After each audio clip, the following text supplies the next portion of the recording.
Alright, before this video starts, I'm just going to assume you're already familiar with this effect. If you're not, just go ahead and watch any performance of this. But also, I'm feeling a little sick, so my voice does sound a little different, but that's beside the point. Before you watch this, you're also going to want to know a top card control and the zero shuffle, and maybe some top stock retains. So have them select any card.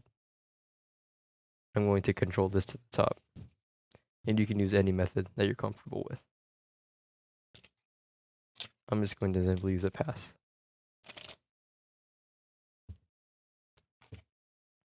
And maybe I'll just do some like retains.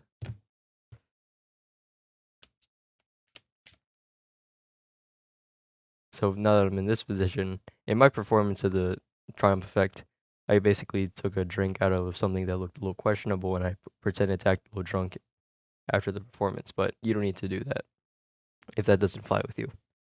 But what I'm going to do is execute my zero shuffle with my face up and face down cards. So I'm going to shuffle it like this, and using the zero shuffle,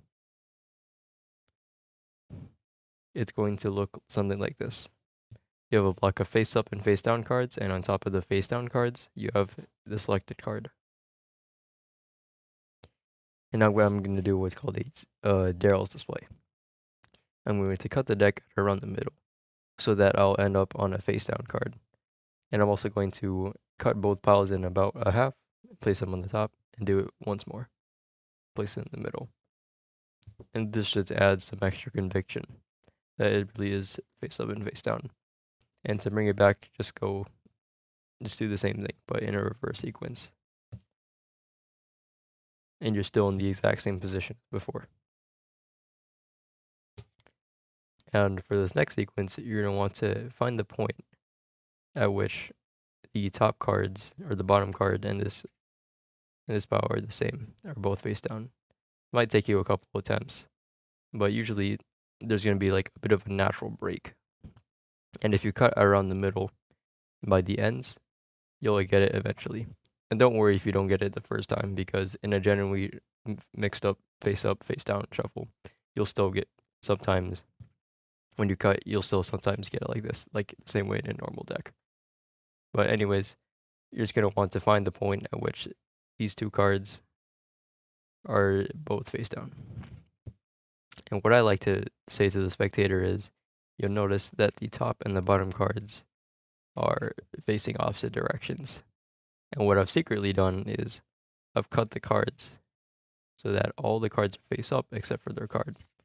And the way I've done this was, it's originally like this, but I flip it around my hand 3 times as a showcase, but I'm secretly cutting the cards once.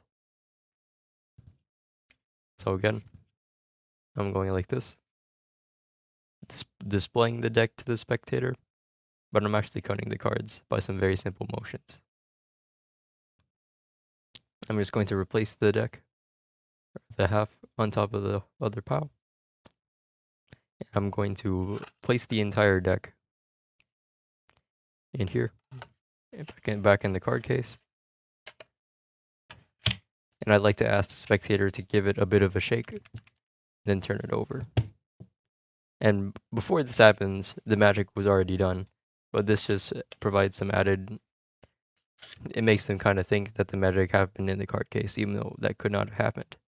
And then I'll just spread the deck, and they'll notice that all the cards have turned face up, except for their selected card, the King of Diamonds. So yeah, that's going to be the Triumph tutorial. If you enjoyed this video, be on the lookout for future videos, and keep on learning card magic. Goodbye.